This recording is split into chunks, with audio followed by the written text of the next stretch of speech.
বিশ্ববিদ্যালয়ের দীর্ঘ সময় পড়াশোনার পর কালো রঙের গাউন আর টুপি পরে সমাবর্তনে অংশ নেওয়াটা অনেকটা স্বপ্নের মতো। কোনো শিক্ষার্থী এই স্বপ্নের সারথি হতে পারে, আবার নিদারুণ ভাগ্য কাউকে এমন হাতছানি দিয়েও দূরে ঠেলে দেয়। গেল বছরের জুলাই আগস্টে ছাত্র জনতার গণঅভ্যুত্থানে শহীদ চট্টগ্রাম বিশ্ববিদ্যালয়ের ইতিহাস বিভাগের শিক্ষার্থী হৃদয়চন্দ্র তরুয়া ও ফরহাদ হোসাইন এবং বন্যায় নোয়াখালীতে ত্রাণ দিতে গিয়ে নিহত হওয়া পরিসংখ্যান বিভাগের শিক্ষার্থী ফাহিম আহমেদ পলাশ। ভাগ্যের করুণ নিয়তিতে এমন উচ্ছ্বাসের দিনে এই তিন মেধাবী শিক্ষার্থী ঠাঁই পেলেন রঙে আঁকা দেয়ালের গ্রাফিতিতে। বুধবার 14 মে অনুষ্ঠিত হয় চট্টগ্রাম বিশ্ববিদ্যালয়ের ইতিহাসে সবচেয়ে বড় সমাবর্তন।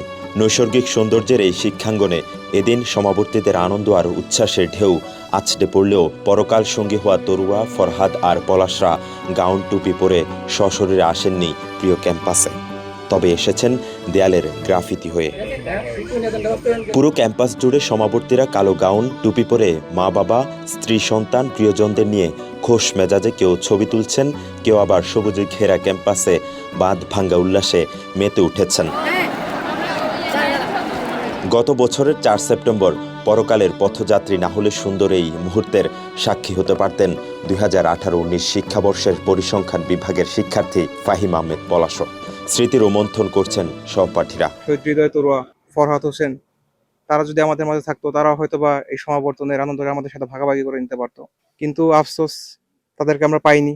তারা আমাদের মাঝে না থেকেও আমাদের মাঝে আছে। তো গ্রাফিতিটা যতবারই দেখতেছি ততবারই আমাদের মনে পড়তেছে যে আজকে যদি তরুয়া বা ফরহাদ থাকতো, তাহলে হয়তোবা তারাও এরকম গাউন পরে মাথায় টুপি পরে হচ্ছে আমাদের সাথে ছবি তুলতো।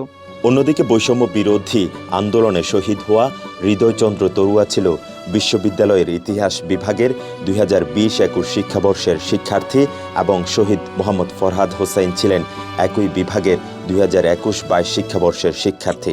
বেঁচে থাকলে হয়তো তারাও সমাবর্তনের এই আনন্দের অংশীদার হতেন।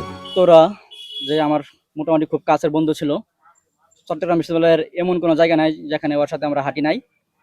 আন্দোলনে সবসময় খুব কাছাকাছি থাকতাম। টানা 7ম-বারের মতো বেস্ট টিস্যু পেপার ব্র্যান্ড হিসেবে স্বীকৃতি পেয়েছে বসুন্ধরা টিস্যু। আমাকে সবসময় বলতো যে মামুন, তুই যেভাবে সামনে থাকাস আন্দোলনে, বুলেট কিন্তু প্রথমে তোর বুকেই লাগবে। কিন্তু দুর্ভাগ্যক্রমে 18 জুলাই বদারহাটে গুলিটা তোর বুকে লাগে এবং 23 জুলাই সে মৃত্যুবরণ করে।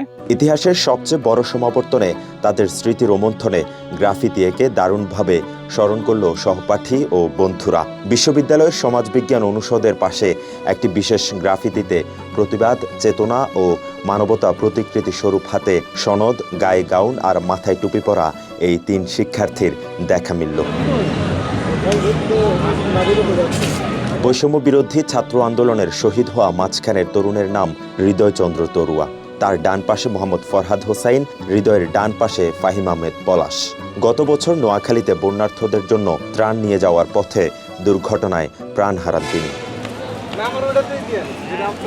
ছবি তুলতে আসা সমাবর্তীরা বলছেন, এই সমাবর্তনে হয়তো ফাহিমও তাদের সাথে আনন্দ উল্লাস করতে পারত, তবে এই সাহসী তিন তরুণ আজ তাদের মাঝে হয়ে গেছেন ইতিহাসের অংশ।